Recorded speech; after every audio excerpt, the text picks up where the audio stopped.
Welcome back नाजरीन। तो GPT-5 इस वक्त लॉन्च हो चुका है और सैम ऑल्टमैन का कहना है कि इससे software development, front end development, AI engineering सबका खात्मा हो जाएगा। क्योंकि सैम ऑल्टमैन का कहना है कि आप इससे कुछ भी कर सकते हैं, दुनिया की कोई भी चीज़ बना सकते हैं, ये सब कुछ फनाह करने वाला है। और उन्होंने कहा है कि ये किसी भी एक PhD प्रोफेसर से ज़्यादा तेज़ है। अगर आपको यकीन नहीं आता तो हम चलते हैं इस वक्त स्क्रीन पर, और स्क्रीन पर अगर आप ये देखें तो ये मैंने इक्वेशन की 5.9 माइनस 5.11 और इसने आंसर दिया माइनस 0.21। ये कैसे एक PhD प्रोफेसर से बेहतर नहीं है। नाज़रीन, हमने आपको ये तो बताया ही नहीं कि ये किस PhD प्रोफेसर की बात हो रही है। हाँ, ये तुम्हारे यूनिवर्सिटी में जो टीचर्स हैं, जो तुम्हारी यूनिवर्सिटी में प्रोफेसर्स हैं, ये उनकी बात हो रही है। ये अभी मुझे सरहद पार से खबर आई, एक ही साल में 5 कमबैक्स। जी हाँ, ये GPT-5 की बात नहीं हो रही, ये मेरे कमबैक की बात हो रही है। इस चैनल पर मेरा एक ही साल में 5th कमबैक है, लेकिन मैं टाइम नहीं ज़ाया करूँगा, ऐसी बातें हम फिर करेंगे। और इस चैनल पे हम बहुत ही जल्दी लाइव स्ट्रीमिंग स्टार्ट करने वाले हैं, तो सब्सक्राइब कर लेना ताकि तुम लाइव स्ट्रीमिंग में अपने फेवरेट क्वेश्चंस पूछ सको। तो सैम ऑल्टमैन ने रिसेंटली GPT-5 का लॉन्च किया और उसने ये कहा कि ये एक प्रोफेसर से ज़्यादा तेज़ है। आपकी तरह मेरे दिल में भी ये ख़तरा पैदा हुआ कि अगर ये एक PhD के प्रोफेसर से ज़्यादा अच्छा है तो क्या GPT-5 एंड होगा प्रोग्रामिंग का। तो आज हम वही देखने आए हैं कि ये क्या वाकई एक PhD के प्रोफेसर से ज़्यादा तेज़ है। चलो इसको हम लाइव टेस्ट पे लाते हैं, लेट्स सी। तो हमारे बेस्ट प्लेटफॉर्म GPT पे हम आए हैं इस वक्त, और मैंने इस वक्त GPT-5 को सर्च किया। इसको तब हम दोबारा सर्च कर लेते हैं just to see what Twitter is talking about.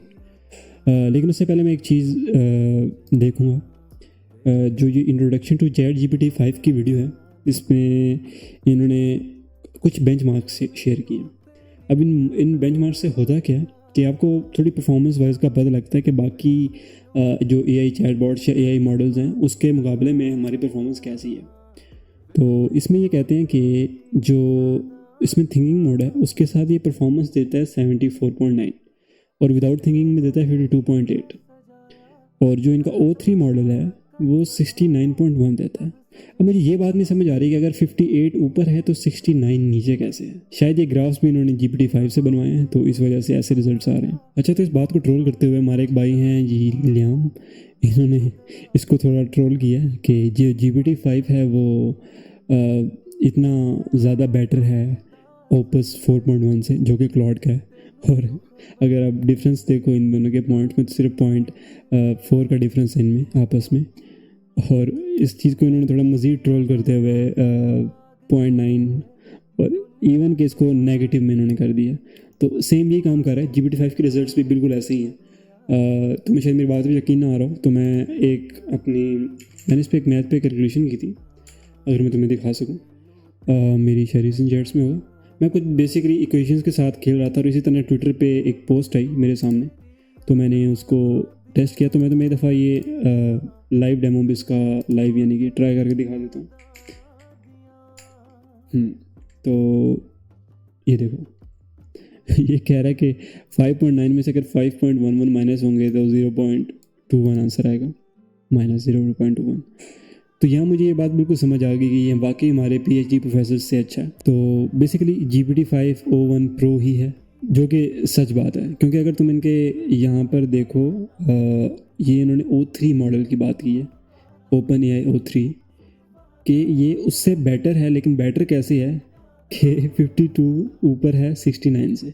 तो बस इसी तरह ये बेटर है। कोडिंग के लिए क्लॉड इस वक्त सबसे बेस्ट ऑप्शन है।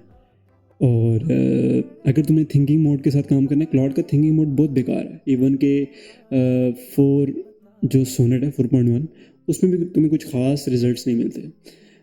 जबकि ग्रॉक का जो 4 है, आई हैव ट्राइड दिस, क्योंकि इन्होंने स्टार्ट में कुछ टाइम के लिए फ्री दिया था। ग्रॉक 4 हैवी तो मैंने ट्राई नहीं किया, लेकिन ग्रॉक 4 जो है वो डेफिनेटली उसका थिंकिंग मोड बेटर है।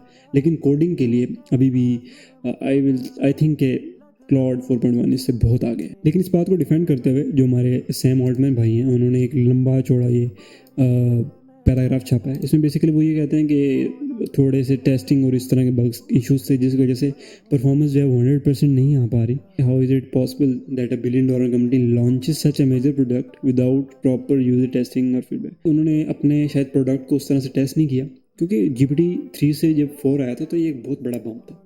और मतलब 3 से 4 हमें फ़ील हुआ था कि यार इन्होंने कुछ अच्छा किया, और 4 से अगर तुम कन्वर्सेशन करो तो तुम्हें बहुत फ्रेंडली फ़ील होता है। अब 5 में तुम्हें दोबारा ऐसे ही लगता है कि यार तुम किसी एआई बॉट से बात कर रहे हो। ओपन एआई ने खुद कुछ वेबसाइट्स शेयर की हैं, जो कि इस बात का प्रूफ है कि ये फ्रंट एंड के कामों में बहुत अच्छा है। फ्रंट एंड एग्जांपल्स, हाँ, तो ये एक इन्होंने लॉन्च किया है, कुछ इन्होंने एग्जांपल्स दिए हैं बेसिकली। तो इस पे कुछ तुम एग्जांपल देख सकते हो, जैसे मैं तुम्हें ये दिखा देता हूँ। ये एक बोर्ड है, ये इनके मुताबिक ये GPT-5 से ही बनाई गई है। इसके अलावा और भी इसमें काफ़ी ऑप्शन हैं, जैसे म्यूज़िक प्लेयर ऐप है, तो इसको हम प्ले करके देखते हैं। किस कलर की चड्डी पहने हो? आई डोंट नो, तुम्हें बता दो ना। या नहीं।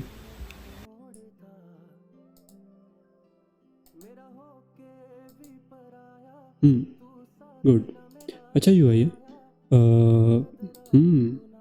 रियली, ये भी क्या वाकई तुम्हें लगता है कि जीपीटी से बनाया गया होगा? लेकिन अगर बनाया गया तो डेफिनेटली बहुत सेटिस्फैक्ट्री रिजल्ट्स हैं। और ये फ्रंट एंड डेवलपर्स की खैर डेथ तो पहले हो चुकी है, क्योंकि जब क्लॉड 4 या 3.7 था तो 70-80% डेथ हो चुकी थी। क्लॉड 4.1 ओपस पे ख़ास तौर पे या क्लाउड कोड पे उसने तो ऑलमोस्ट डेथ कर दी है। यानी कि हम लिख सकते हैं फ्रंट एंड डेवलपर्स 1990 से 2025। तो हमें इस तरह ये बहुत सी एग्जांपल्स मिल जाएंगी, ये तुम्हारे सामने है सब कुछ। ये बहुत सारी वेबसाइट्स हैं, इस पे फॉर्म्स बने हुए हैं। Oh, it's a very good landing page. अगर मैं इसको देखूं तो हाँ, सेटिस्फैक्ट्री रिजल्ट्स हैं, डिज़ाइन सेंस अच्छी है, बट आई स्टिल बिलीव के क्लाउड इससे बेहतर है कोडिंग में। तो मैं इतना ज़रूर कहूँगा कि कोडिंग के लिए फ्रंट एंड डेवलपमेंट में ख़ास तौर पे एआई जो है वो टेक ओवर काफ़ी हद तक कर चुका है। कॉम्प्लेक्स एनिमेशन वगैरह भी बना देता है। फ़िलहाल जो हमें सिचुएशन नज़र आ रही है उसमें तो मैं यही कहूँगा कि सिर्फ फ़िलहाल फ्रंट एंड ही ख़त्म हुआ, लेकिन डेफिनेटली बैक एंड पे भी ये काम करेंगे। लेकिन अभी भी वो कंप्लीट MVPs जिस लेवल पर वो काम किया जाता है वो भी थोड़ा मुश्किल होगा कि उसको कम्प्लीटली तौर पर ख़त्म किया जाए। लवेबल जैसे टूल्स भी अभी तक हमें नहीं ख़त्म कर पा रहे। जो लोग इनको नहीं सीखेंगे उनको बहुत बड़ा नुकसान होने वाला है। पहले एक नॉर्मल SaaS प्रोडक्ट एक MVP में 2 से 3 मंथ्स में डिलीवर करता था, हमें वो 5 to 6 डेज़ में डिलीवर कर देता हूँ, और विद टाइम शायद मैं 1 से 2 दिन में भी डिलीवर कर पाऊँ।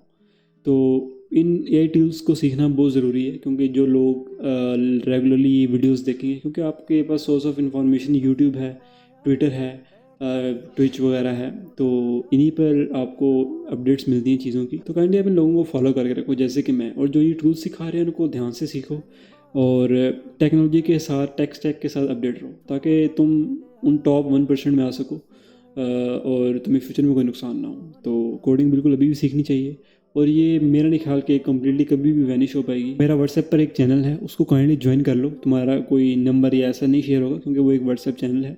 उसके अंदर मैं बहुत से कोर्सेज सर्टिफिकेशंस जो कि फ्री हैं, रिसेंटली मैंने 2000 का एक कोर्स जो है उसमें फ्री डाल दिया था। और भी काफ़ी कोर्सेज ऐसे हैं जो कि यूडेमी पर पेड हैं, लेकिन मैंने वहाँ पर फ्री उनके लिंक्स पोस्ट किए हैं। और भी काफ़ी सीखने की चीज़ें अदर देन कोडिंग, टेक से रिलेटेड बहुत सा स्टफ। अभी ऑटोमेशन N8N की मैंने मोर देन 5000 टेम्पलेट्स उसमें शेयर की थी। तो मेरा चैनल लाजमी ज्वाइन कर लेना। मुझे व्हाट्सएप और इंस्टाग्राम पर लाजमी फॉलो कर लेना, वहाँ पर भी नया नया स्पाइसी कंटेंट आता रहता है टेक से रिलेटेड। तो बस इतना ही था आज की वीडियो। बाय। फुरकान फुरकान गूंजता नाम